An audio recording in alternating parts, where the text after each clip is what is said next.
Hello, everyone, and welcome to this week's Classical Wisdom and Civic Renaissance joint endeavor on our Great Conversation series.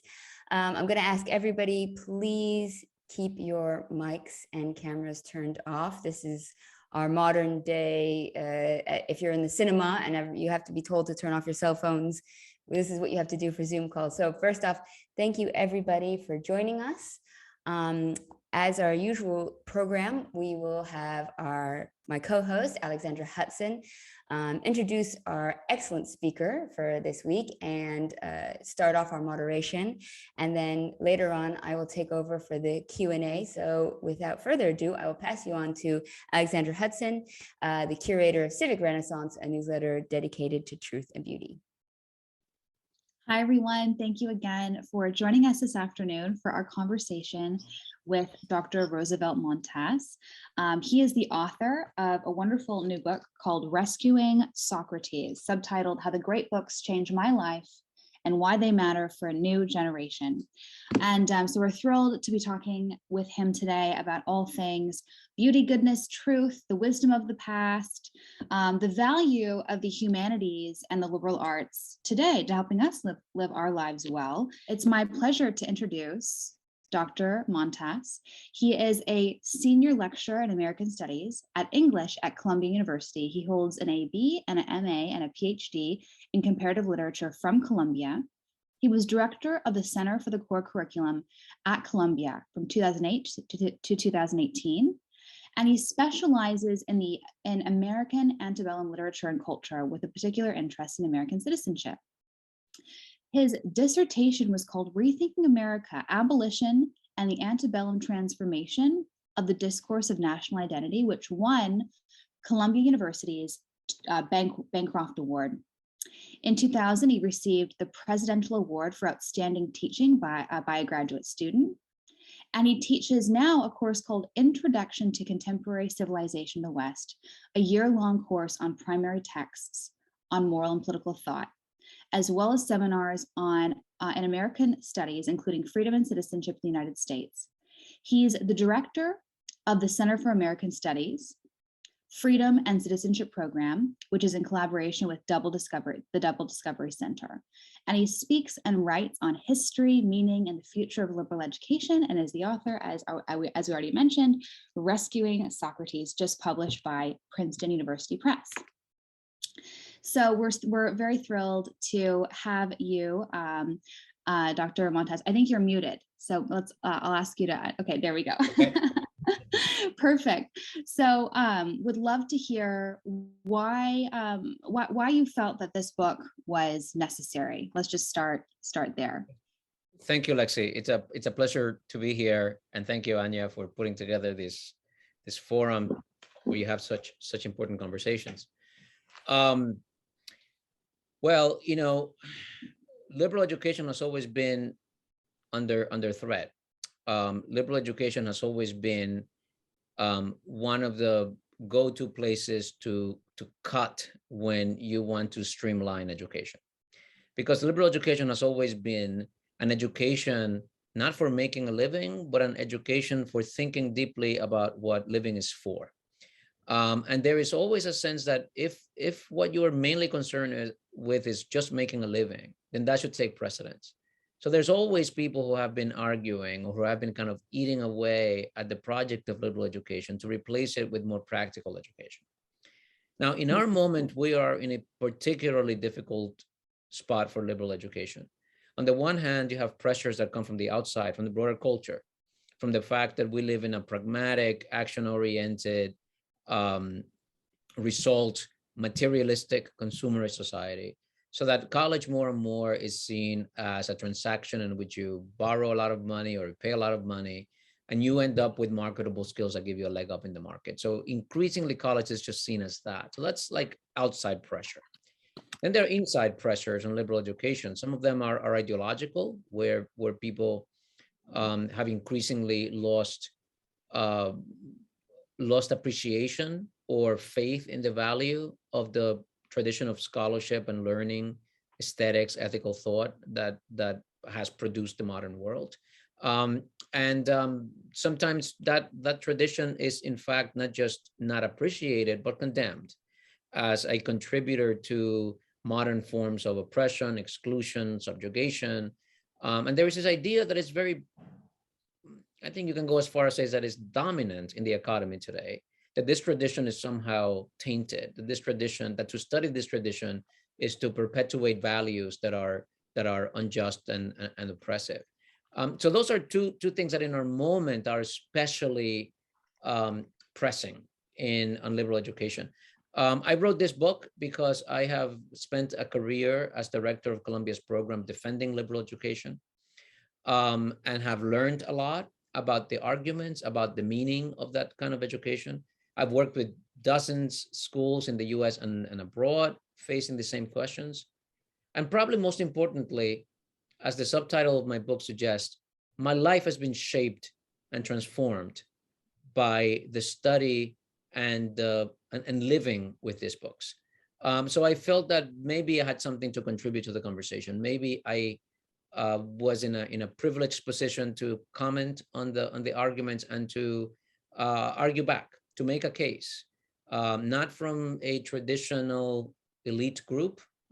I am not from somebody who represents the class interests of the cultural elite, but of somebody who, on the contrary, came from every kind of disadvantage that you can imagine, and for whom this education was transformative, to whom this education gave the tools to construct a meaningful, active, intellectually alive life. And I want to say that to deprive today's disadvantaged youth from that same opportunity is absolutely unacceptable and nearly criminal.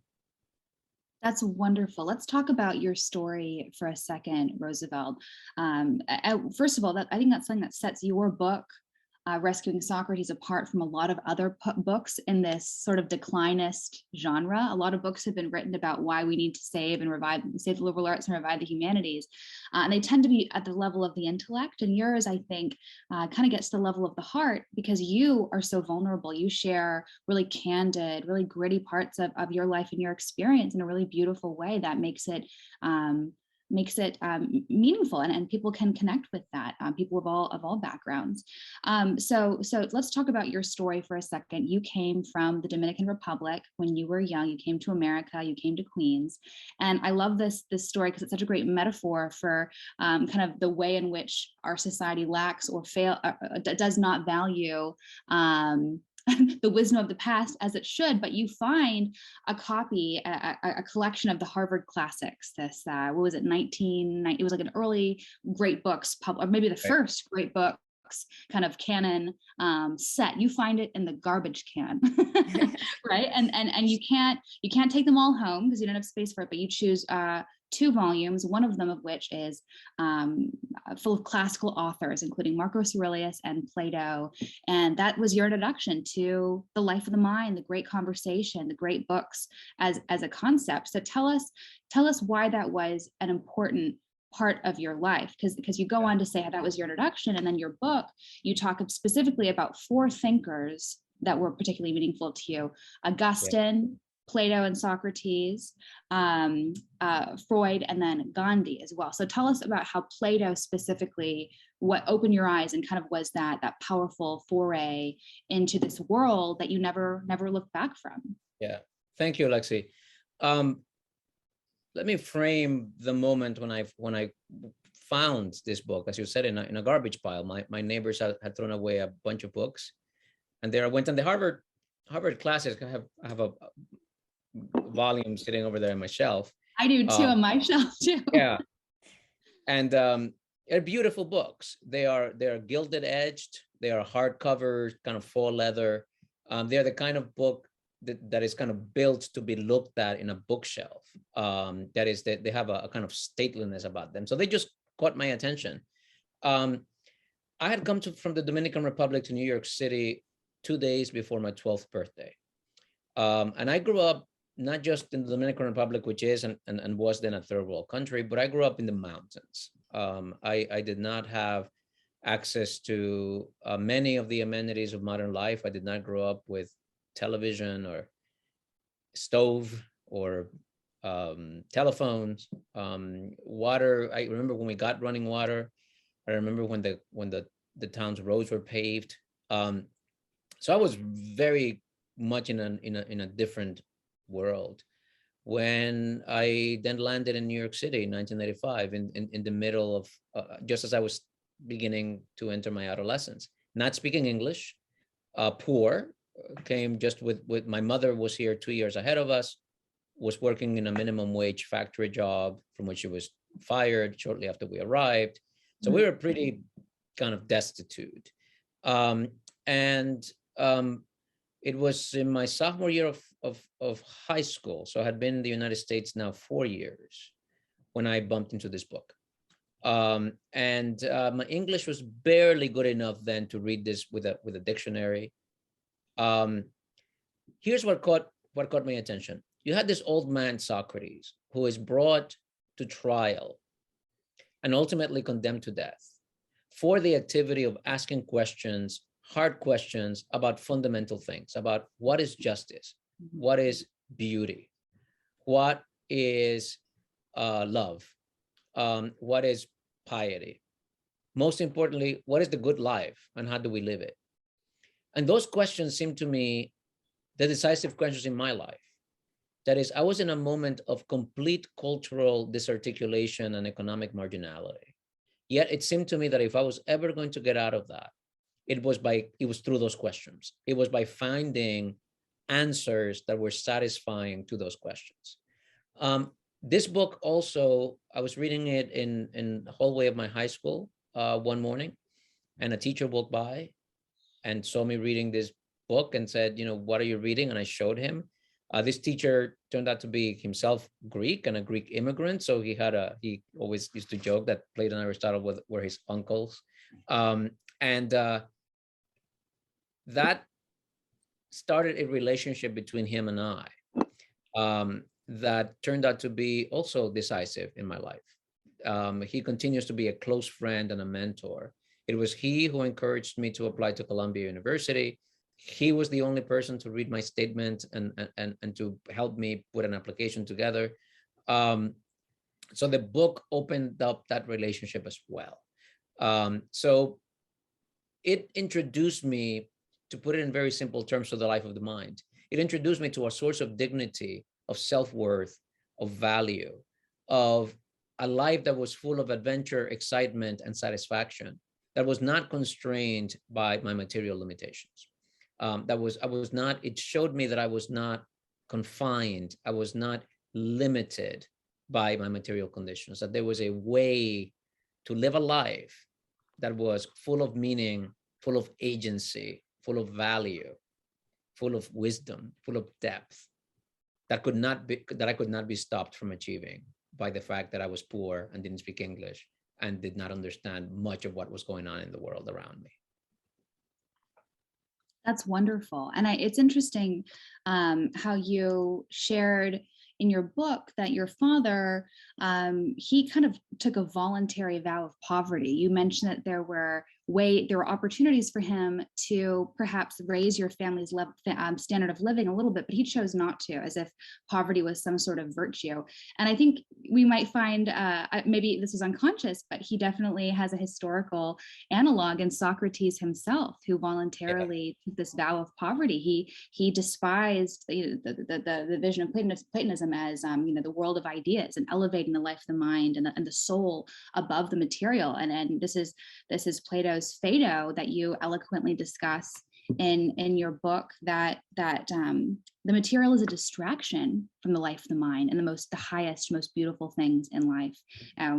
So have you thought about that comparison between Socrates' disposition to the material world and your father's? Yes, Socrates helped me contextualize my father's choices. My father was very involved in politics, in left radical underground armed political movements in the Dominican Republic, resisting a right-wing oppressive regime. And that was his life's work. He was more dedicated to the pursuit of political justice than anything else. and even like the welfare of his family, because we lived at risk of persecution. He lived at risk of his own life. He was jailed multiple times.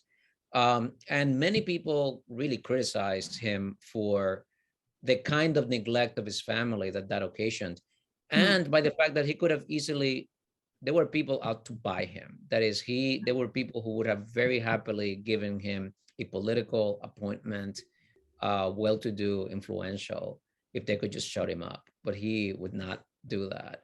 Um, and I admired that. But Socrates gave me like a model to understand my father's position. It also helped me understand, one of the things I talk about in the book that was very hard for me is that my father decided not to come to the United States with my brother and I. In fact, he initially came and spent a few months in New York and decided to leave. Decided essentially to abandon his teenage and preteen sons in the really scary New York of the 1980s and return to the Dominican Republic. And we didn't have a way of communicating. We didn't have phones. There's no working mail system in the United States, in the Dominican Republic, even to this day. It meant, in effect, dropping out of our interaction with us on an ongoing basis, and eventually petered out completely. Socrates again gave me a way of understanding that it's not that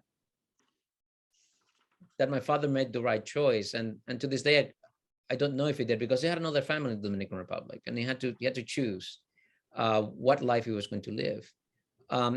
But Socrates did give me a way to understand my father's decision making. It did give me a model to extend myself and not simply be caught in the personal pain that caused to me, but a way of putting it in a larger context of what it means to live for ideas, and what it means to make very painful personal sacrifices as he did. And it's clear to me even to this day that decision wounded him very deeply, and that he's never gotten over it.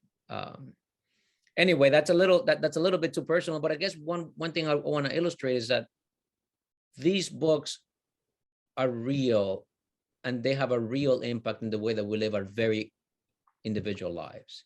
The psychodrama, the social drama, the intensity of our lived experience can be illuminated and contextualized by these books. It is not just some rarefied intellectual, philosophical, head in the clouds thing. These books can help you make sense of the frailty of humanity, of your actual experience with all of its pains and all of its triumphs.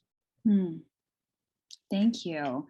I was really struck by how a number of times you mentioned this scholarship program by which you were invited to study at Columbia, and how that, so you mentioned that both your father and Socrates wore poverty as a sort of badge of honor. They're not a slave to the system. They're like that's true freedom, just the life of the mind, just elevating the soul and not being a slave to anything of this earth, anything that debases the life of the mind. And then you mentioned multiple times throughout your book this scholarship program that all of a sudden kind of shifted your perspective on poverty a little bit, and you felt it made you feel inferior. The fact that at every turn throughout your time on Columbia's campus, you knew you were one of the people there on scholarship, and it just kind of reminds me that so many of these attempts to be inclusive and democratize learning opportunity can actually be counterproductive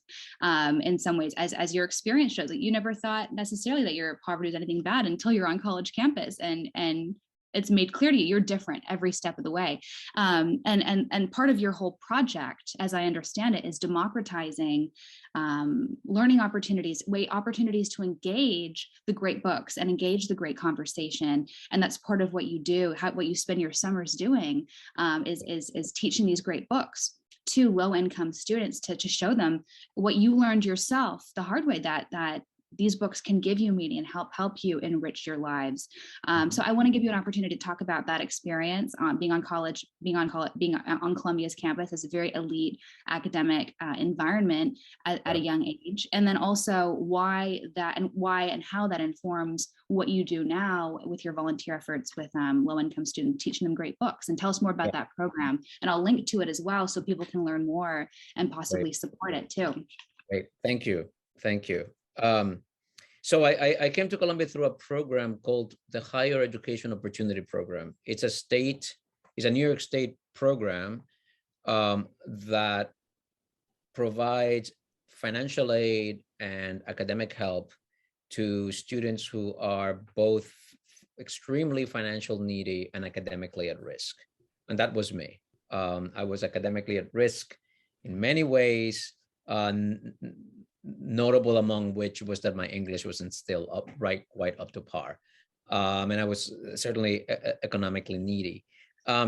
Those programs are important. Those programs are critical to our project of democracy. They are critical in opening access to education, both elite education, that is both kind of very selective college education like Columbia, but also regular state schools, even non-selective schools. They are crucial in our societal commitment to equality of opportunity, but they are so tricky to do. This job of integrating into an elite selective student culture, students from low income and marginalized communities, is extraordinarily difficult. And as you pointed out, one of the paradoxes I experienced when I got to campus is that while, and I began that program at Columbia, and in most places begins with a summer, but sometimes it's called a summer bridge program, where you spend 6 weeks or something on campus in the summer, giving you both a kind of academic boot camp, but also familiarizing you with campus resources, how to use the libraries, how to take advantage of the advising system, et cetera, kind of acculturating you to college. A lot of that acculturation to college happens by an insistence that you belong here. Yet, one of the strange things about belonging is that it's one of the things that has to go without saying. Nobody who belongs needs to be told that they belong. Nobody belongs because they're told they belong. Belonging is one of those things that goes without saying. So any effort to insist that you belong only highlights that you don't. Otherwise, that wouldn't need to be said. So that was the message I got. What I kept hearing was being reassured that I belonged here. And every time I was reassured, what I heard was like, why are you reassuring me that I belong here? Who's asking? And so it's a very tricky situation, because I felt marked, and I felt singled out. And I felt, in fact, like I did not belong because of those efforts. Yet we have to make the efforts. We have to do something to help that transition. So it's a very difficult problem. There's another aspect to the problem that I encountered that has to do with my ethnicity. I came as a teenager, and I was kind of very naive about American race relations. I was very naive about kind of the politics of ethnic identity in the United States. And it was coming to Columbia, I say coming because I'm in my office at Columbia, coming to Columbia that first introduced me to myself as an ethnic subject, first introduced me to myself as a symbol of this institution's commitment to diversity, but also as a kind of object of an ideological position. I meant something. My presence in this campus meant something that I had no idea about. And then I encountered a set of stereotypes that come with that. People who assumed that they understood who I was. They understood what my politics should be. They understood what clubs I should be interested in joining, what music I like to listen to, what classes I would be interested in attending. And there's a whole set of assumptions that came with that I encountered, and were like a rude awakening. It was the first time that I felt myself treated on the basis of what people thought my ethnicity meant. And I should make a comment about that a lot of that treatment came from my peers of color. That treatment was not, you can kind of see it there in the administrative structures and professors, but it was very faint. Where it came really fiercely was from my peers of color, who had a certain sense of who I was that was completely at odds with my own sense of who I was. That's so interesting. You were sort of made to fit a certain box in a way, or fit other people's preconceived notions. And I've always resisted that in my whole life. You give me a box, and I will not get in it. Even if I it's a love good box for me break. sometimes. Always good to break out of the box. And I think that, though, just to say, it's a common issue people have whenever they're trying to discuss any ethnic group or any culture, they homogenize it. And, the idea that everybody who's Hispanic is going to vote one way is absolutely absurd, when you think that every country has its own political divisions. And let me share with you a fresh anecdote, because in the book I made the point that even to this day, sometimes people assume that I specialize in Latin American studies or in Latino literature, and I don't. I do 19th century transcendentalists and abolitionists, kind of New England stuff. In America, right?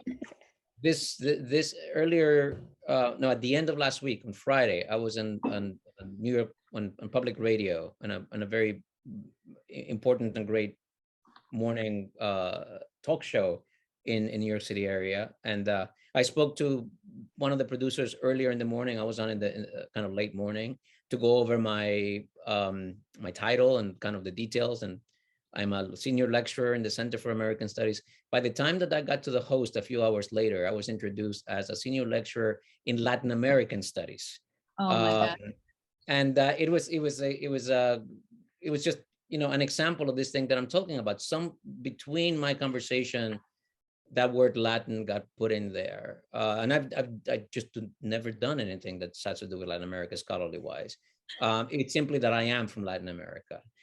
It's just that those ways of seeing are so entrenched in our culture, and I don't say that as a criticism of the people. I mean, I think it's an innocent mistake, but it is an instance. It's an example of just how deeply entrenched certain stereotypes are, even among well-meaning people. And of course, that includes us. That includes me, because I find myself sometimes operating under those uncritical stereotypes about other people. On the topic of cultural and ethnic linguistic identity, I think that's one thing that is so powerful about these books and the great conversation. They make room for that which is different between people and between groups of people, while also speaking to that which we have in common, fundamental questions of what makes us human. What does it mean to be human? What is the meaning of life?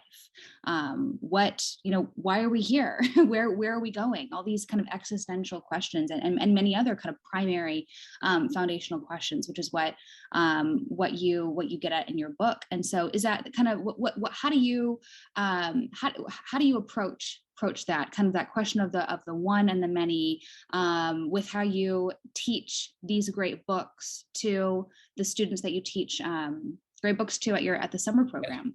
Yes, thank you. That was the second part of your question. I got so caught up with the first part of your question, didn't get around to that. The thing that makes a great book, in my view, is its capacity to illuminate our fundamental humanity. That's what makes them great. That's what makes Dante a great book. Dante is writing in the middle of a kind of a medieval Catholic theological universe. He is writing in the middle of like very hot central Italian politics. And the Divine Comedy is full of all those details. It's like a maze. And I don't need to know anything about that to find that Dante speaks to me and illuminates my own life. And that's what makes Dante great. It's not his specificity of Italian politics and Christian medieval theology. It is his universality.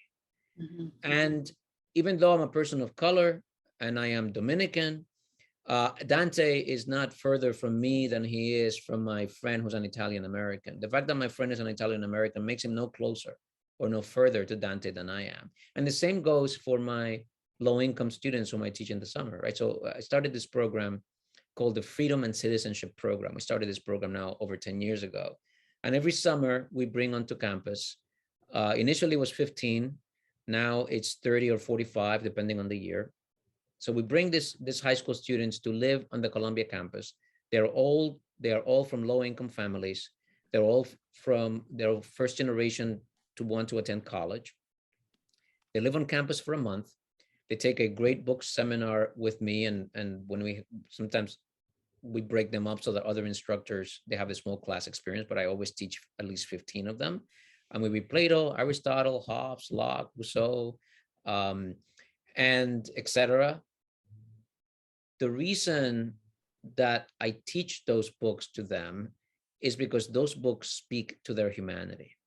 And I have found that those books are able to illuminate their lives just as powerful as they did it for me, and just as powerfully as they do for people who are from kind of an elite and privileged backgrounds.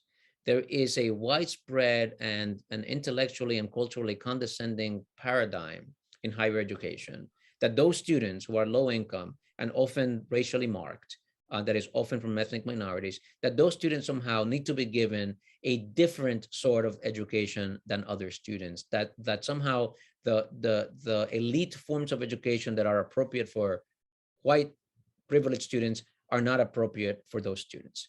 And that is sometimes it's well-meaning, sometimes it's about finding ways for those students to see themselves in the curriculum. But even when it's well-meaning, it does a fundamental disservice to them, because it robs them of the broader tools of participation in the culture, and it reinforces a kind of provincialism.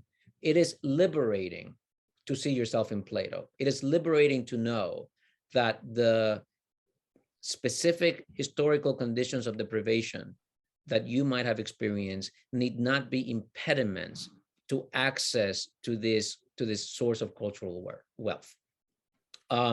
And this program, again, it's called the Freedom and Citizenship Program. We then help the students get into college. We have a 99% placement rate into college. We have a 90% graduation rate from college within 5 years. It's an extraordinary achievement, and it demonstrates that that these books can and do speak to this urban, low-income youth who are as intellectually hungry and as worth the investments that it takes to expose them to this education as anybody else. That's interesting. I think in your book, you make the distinction between capital G, great book, and small g, great book. And I think that maps onto a distinction that we've made here at these conversations in the past, which is the difference between the big C classic, like the academic discipline of the classics, and a small c classic, like Jane Austen's novels are classic books. So there are some books that have kind of been in the quote unquote canon kind of across history, and there are others, great books that are still worth reading, but maybe have been overlooked and throughout history, or even today in many curriculums. And I note that because you have a life story that, interestingly enough, tracks a life story of another vocal voice on the classics and the liberal arts broadly, Dan L. Paideia. Am I saying that his name right? Padilla Peralta. He has two last names. One of those people with two last names. Padilla Peralta. Got it. Who was the subject of a very, very popular viral New York Times profile. He's a classicist at Princeton, I think, and he was portrayed as wanting to dismantle the classics, and that created a big tizzy amongst the commentariat, op-ed after op-ed responding to this profile. And I think what could bring some clarity to it is trying to understand, what is he actually talking about? Is it big C classics, the discipline that he finds himself in, literally the study of ancient Greek languages and Greek and Roman culture, or is it the great books, the great conversation, just kind of the broader genre of like, oh, that's a classic book that everyone should read, because as you mentioned, Roosevelt, it speaks to something and illuminates something about what it means to be human, and something universal across, and it cuts across time and culture. So speak to that. You're both from the Dominican Republic, and you're both in this world of the classics, the great conversation today, and I think people might portray you as two ends of the spectrum. You being pro classics, pro great conversation, him being anti. But as you shared with me, he actually teaches at the Freedom and Citizenship program Right. with you. He teaches Right. great books to low-income students too. So is Yeah. that just a false perception? Are you really at two ends of the poles, or Yeah. help us think through that a little bit? Yeah, it's really interesting that you point this out, because I'm sure he has experienced the same thing. I certainly experienced it um, from my end, which is people want us to fight each other. People want to present us as two, here's the Dominican immigrant who comes from poverty and loves the classics, and here's the Dominican immigrant who comes from poverty and hates the classics. And it's too neat. And part of the New York Times profile of him, um, there's a kind of rule of thumb that newspaper people, that news people use for making headlines, which is, the rule of thumb is, first you simplify, then you exaggerate. Um, and there's something to that about the image, I think, that comes out of the New York Times profile. And look, I cannot speak and would not speak for Danielle. Danielle is like one of the most outspoken and articulate people that I know. So he needs no one to speak to him about for him. But this I will say, that Danielle, as you mentioned, teaches with me, has for years in the summer program, introducing low-income students in the same neighborhoods that he grew up, in the same neighborhoods that I grew up, from the same neighborhoods that I grew up, to some texts that are classics in the big C sense, that is some texts that you read in a classics department, like Plato and Aristotle and Thucydides, and then some of the other texts that are not classics in the big C sense, but that are classics in the small sense, like Rousseau and Hobbes and John Locke and even Abraham Lincoln and Thomas Jefferson. He teaches those texts with me. He teaches them in this project of empowering students to both build up a sense of themselves as intellectuals and go out there and change the world using this knowledge and these tools that they have gathered. Danielle has been fighting a very nasty fight inside the discipline of classics, where he, as a Black Dominican, a black person, has faced very intense nastiness from people who feel that he's an interloper in the discipline, and people who find the work that he does to be profoundly threatening to the tradition of the discipline. And the discipline of classics has a historical association with white supremacism and European colonialism and all kinds of nasty stuff. And Danielle makes no bones about explaining how that is, and how the discipline of classic needs to kind of purge itself of those legacies. But it's become a kind of a lightning rod to a very large cultural conversation. And he has become, as I have become, a figure in kind of the culture wars. People are see in us sometimes what they want to see, and wants to present us as exemplars of some ideology that they have. So part of what we're both doing in a very different ways, we have kind of very different intellectual trajectories, we have different kind of scholarly formations, we speak in very different ways, but I think we're both trying to challenge wherever they come up, the stereotypes that our presence in the larger conversations has activated.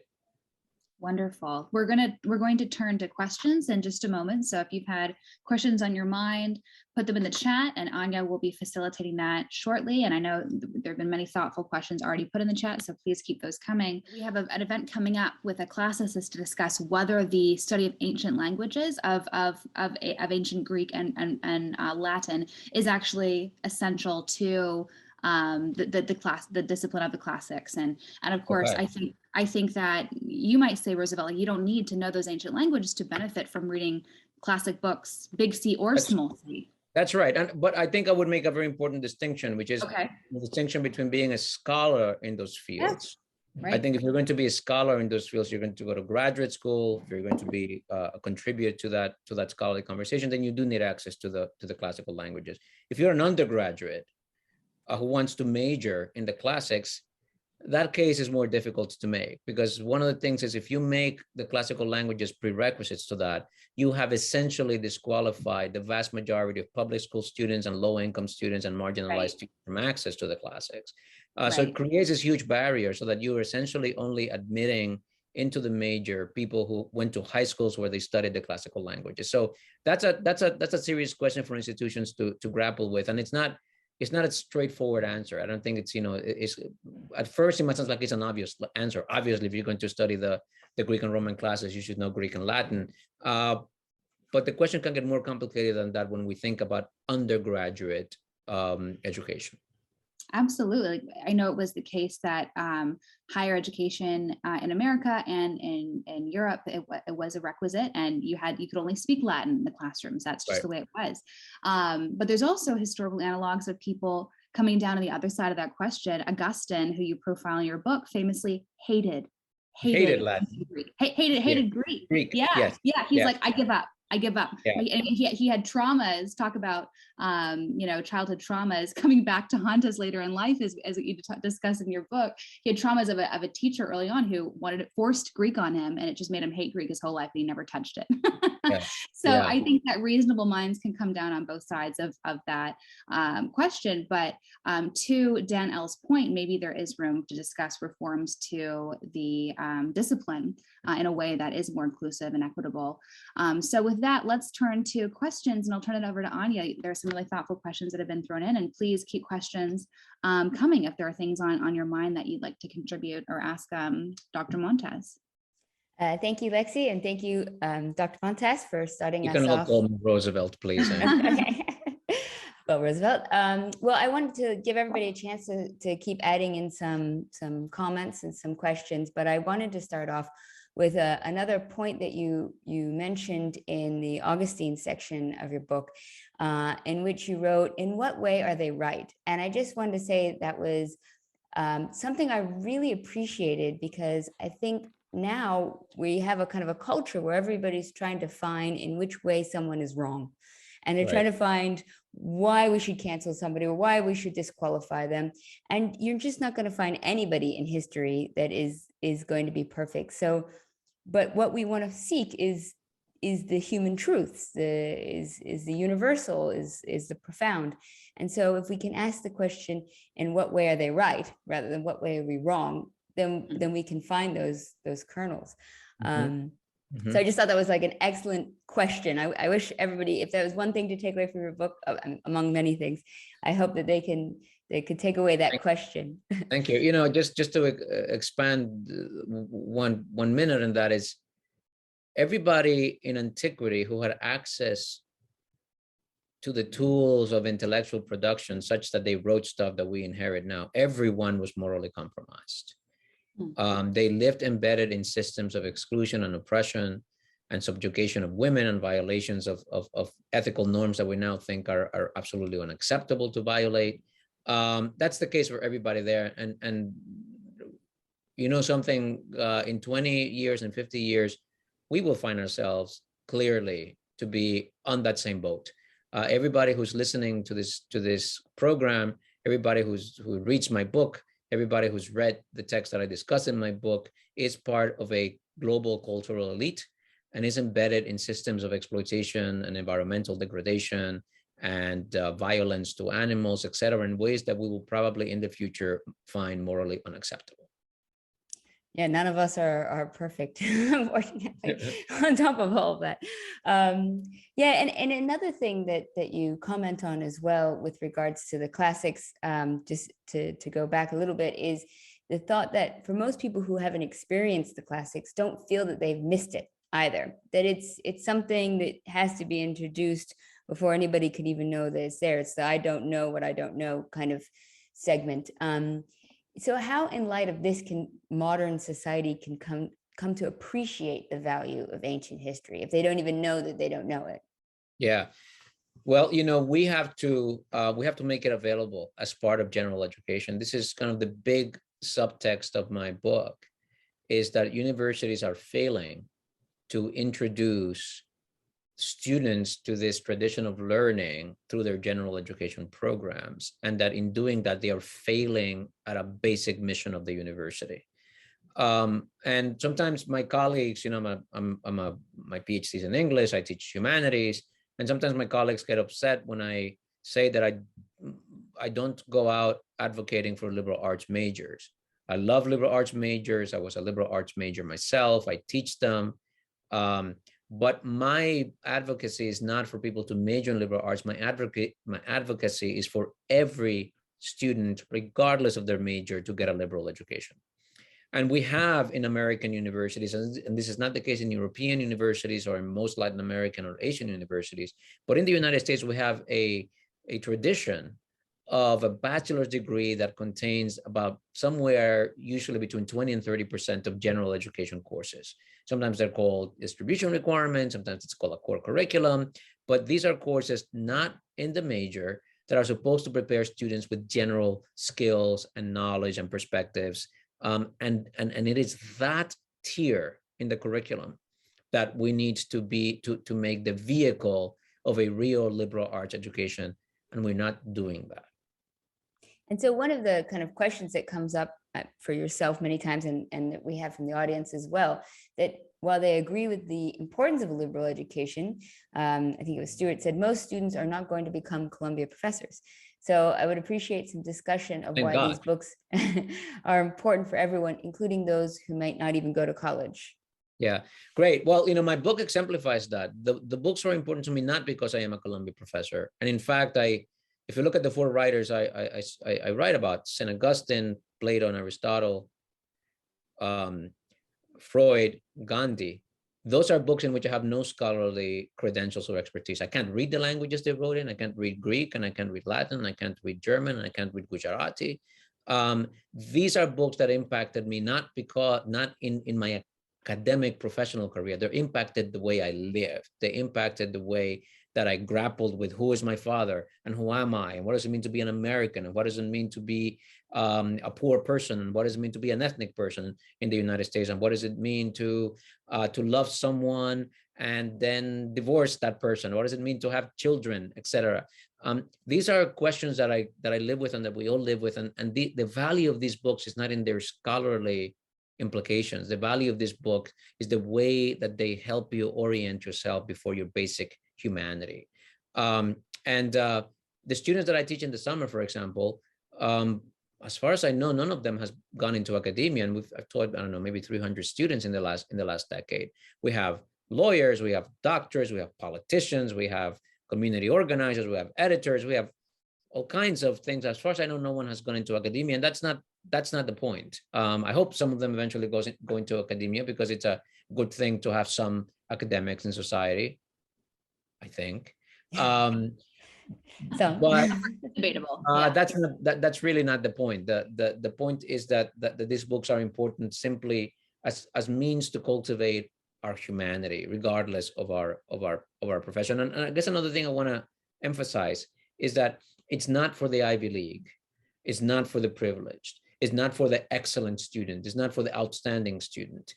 These are issues and questions that concern every single student. Every single student is caught in the mystery, the paradox, the urgent existential anxiety of the condition of humanity. And these books address them at that level. You don't need to be a good student. You don't need to have a great educational background. None of that is required for this kind of education. It's funny. I went to St. John's College in Annapolis, which is, one of those great book programs. That explains everything. Yeah, I know. Everybody always says that. But afterwards, it's so funny because they say, like, most Johnnies, they go and they'll like do carpentry or something for 5 years. And, maybe later on they'll do another career or something like that. But it's almost, always a non-intuitive branch off from that, and non-academic.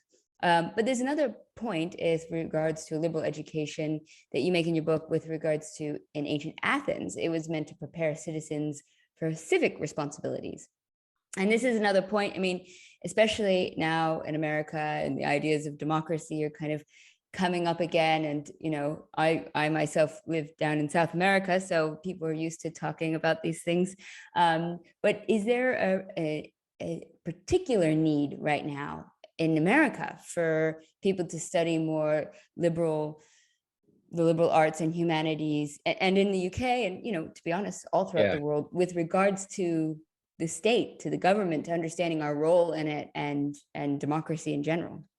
Oh yes, don't get me started about on this, because we are in a moment of political crisis, and it is a moment of discursive crisis. That is, it is a moment in which you have lost the capacity to rationally, politically metabolize the challenges that the information age has thrown on us. There has been disruptions in our economy, disruptions in our philosophy, in our ethics, in the way that we enact our own humanity, and we have not been educated sufficiently to metabolize those. So we are in a situation of breakdown. So I our political crisis is a failure of liberal education. Liberal education prepares you for citizenship. It prepares you to be able to participate meaningfully in a collective project of self-governance. It prepares you to debate, and it prepares you to distinguish information from propaganda. It prepares you to take in large bodies of information and synthesize them and interpret them in ways that are consistent with rationality. Those are precisely the societal skills that have broken down in our society. So what we're seeing now is the result of a failure to liberally educate a population. Now, obviously, there's a lot of stuff going on, and you can trace different trajectories of the way that technology has changed, the economy has changed, the politics have changed. But one way to summarize them is to point to this discursive failure that we're living in. It means that colleges have not done their job, and the solution is going to be complex. And I am hopeful that that the American democracy, to speak to Americans here, I am hopeful that the American democracy is not going to collapse. I am hopeful that the American democracy will find ways to adapt and get past this critical moment. One of the things that's going to be required for that to happen is for us to find a way to educate liberally many more people than we have been doing. So this task of rebuilding the discursive connective tissue of our society is urgent. And the best way to do it is by deepening our students in the tradition that has brought us to where we are. That is our common inheritance. Whether you are African American or Chinese American or white American, if you live in the United States, we have inherited a set of institutions, a set of norms, a set of ethical principles, a set of categories, a set of a legal tradition, a linguistic tradition. And that is going to be the connective tissue, the infrastructure, the discursive infrastructure that's going to allow us to solve the problems that are facing us. So absolutely, I think our moment makes liberal education more critical than it has been in any time in living memory. I couldn't agree. I couldn't agree more. If I could take that thread and just trace it through intellectual history a little bit, in my book on civility and civil discourse, I make the case that a remedy for the lack of civil discourse in our world today is recovering the liberal arts, recovering the humanities, because this is the mode of education that both cultivates our own humanity, appreciate our own humanity more, and then therefore helps us appreciate the humanity in others. It makes us more human, but also more humane. And you don't go into this too much, but in the very Augustinian sense, it orients our loves, right? It helps us understand what we ought to prioritize and prioritize others above, instrumentalizing others towards selfish ends or political ends, whatever that is.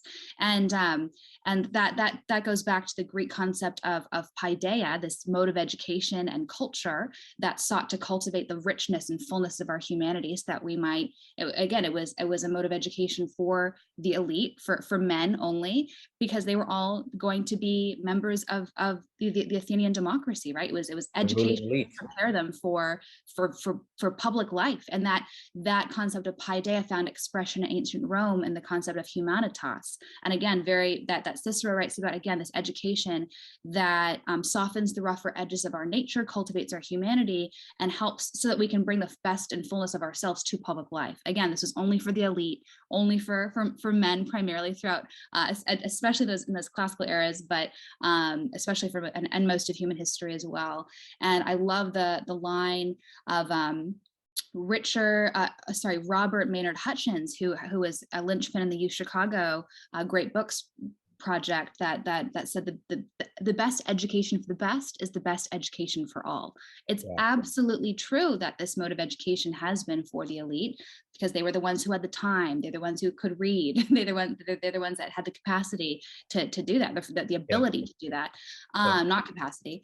But that doesn't mean that's not the case today. We've had a lot of conversations here, Anya and I, with different scholars, that it's great that we're in an era that recognizes that the brutality and shortcomings and injustices of the past, and that we all have an opportunity to engage these texts today. It's also with free and readily available and affordable translations of these texts, and more leisure time and literacy than ever before in history. It's kind of a golden age to engage these ideas for themselves, even if we didn't have the privilege of studying them growing up, like it sounds like you didn't, Roosevelt, and like many don't. It's never too late, and the future is bright, and it can enrich our lives right here, right now. We don't have to go back to school. We don't have to lament not having these opportunities in the past either. And if you're going to run a aristocracy, then sure, just educate the aristocracy in that way. Right. If you're going to run a slave society, sure, only the citizens get this kind of education. If you're going to run a democracy, then you need this education for every citizen. And that's what we aspire to. And we cannot have that democracy unless we make this education for all.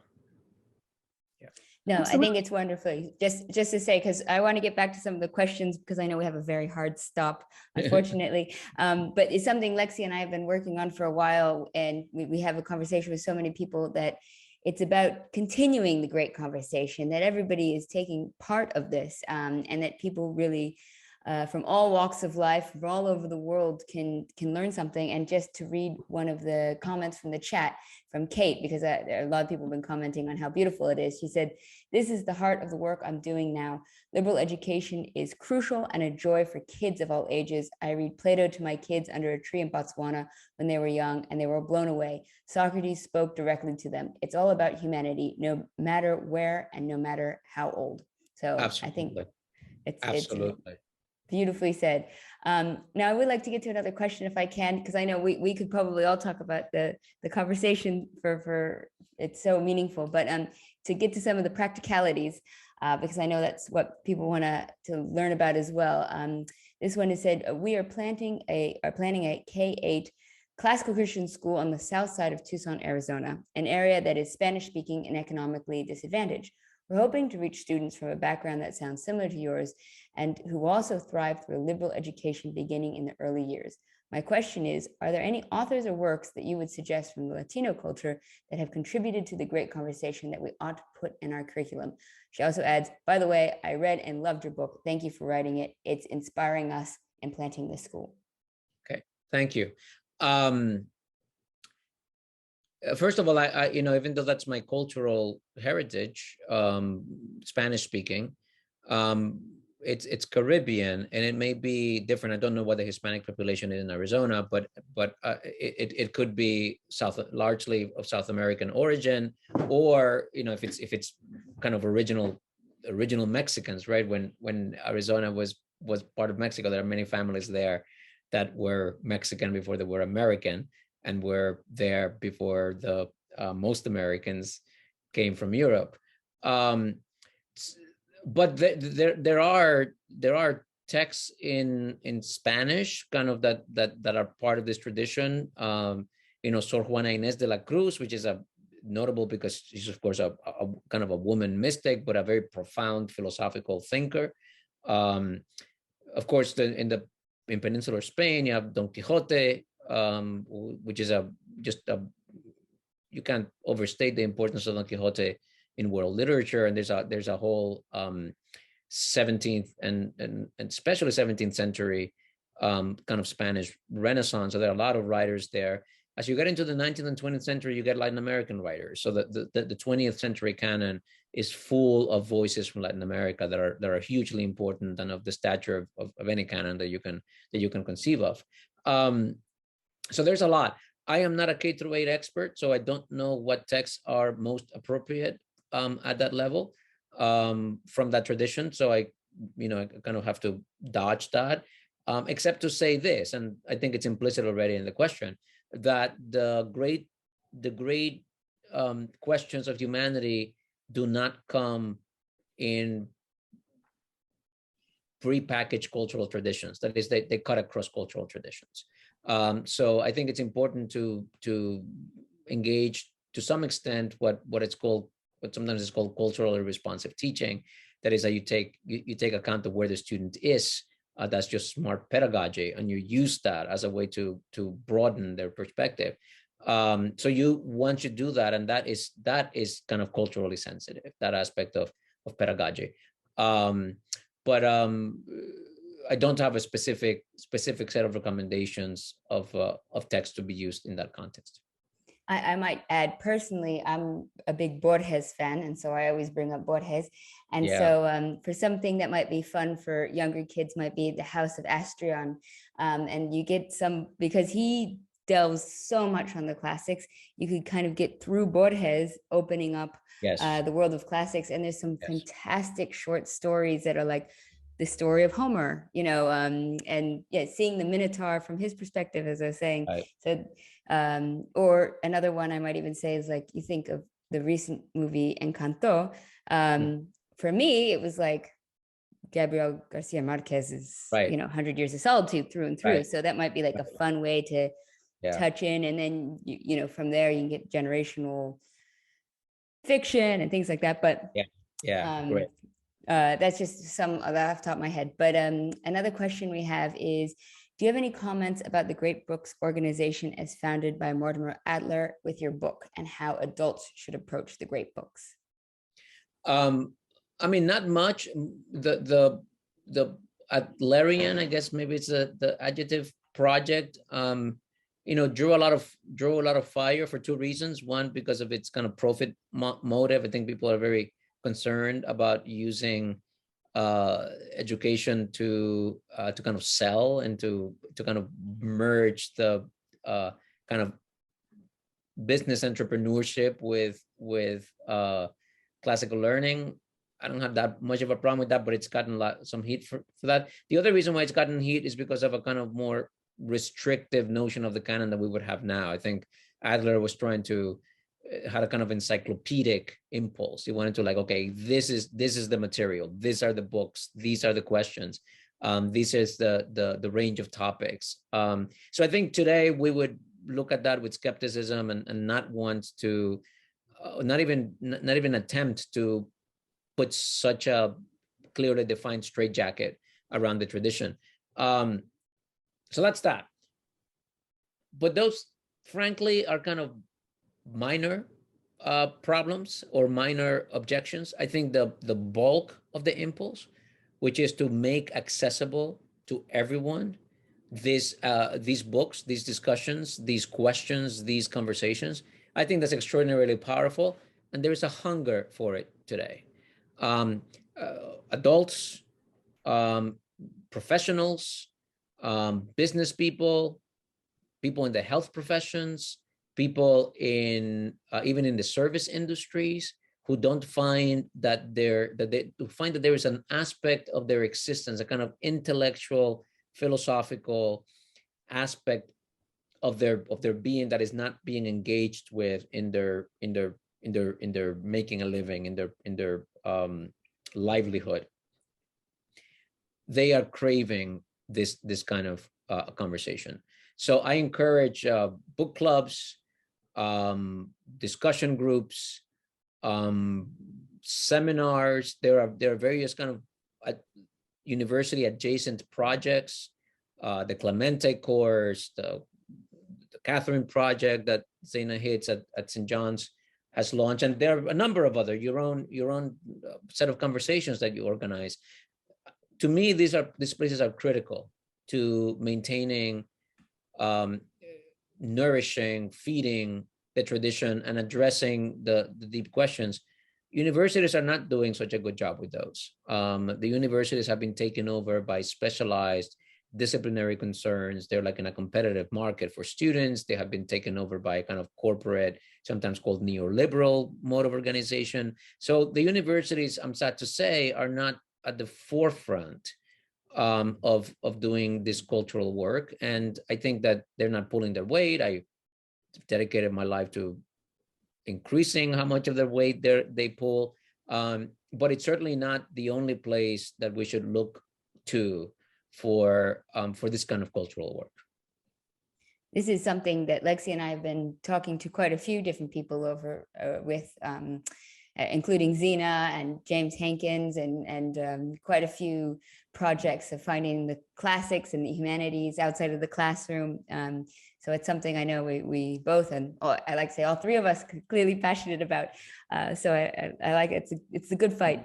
Now, I know we've got to finish up, so I'll just, with the very last question, to just tie it all together from on that point, then, if you were to read or recommend only 3 classical books, what would they be and why? So no, that might be a hard question to throw at the end. That is a very hard question. I like old stuff. I like kind of encyclopedic stuff. Because the just the wealth of that they contain. So let's say this. Let's say take the Homeric epics, the Iliad and the Odyssey. If you take the Pali Canon, which are the most ancient writings of the Buddha's teachings, and take the Hebrew scriptures. If you want 3, those will be my 3. Excellent. Well, on that, I think we can finish up. I didn't actually introduce myself before. My name's Anya Leonard, and I'm the founder and director of Classical Wisdom. I want to thank you so much, Roosevelt, for joining us today. It's been absolutely illuminating. Everyone has had a great time, and I'll pass this on to Lexi for the final remarks. It's just a pleasure to be with both of you, and thanks to all of you who have joined us live for this conversation, to take a little bit of time out of your day to reflect on the highest things, the biggest questions that face all of us about our humanity, our origin, purpose, and destiny. And really grateful for the chance to do that. And thank you, Roosevelt, for writing a great book, Rescuing Socrates, that facilitates and revitalizes this much needed mode of dialogue. So thank you so much for that. I encourage you all to go buy your own copy with the link to Roosevelt's book in the follow-up email, so that you can all go buy a copy for yourself, which you should. And thanks again. Thanks to my partner Anya and Classical Wisdom. And thanks again to each of you for being here. Thank you, Lexi. Have a great day, everyone. Bye.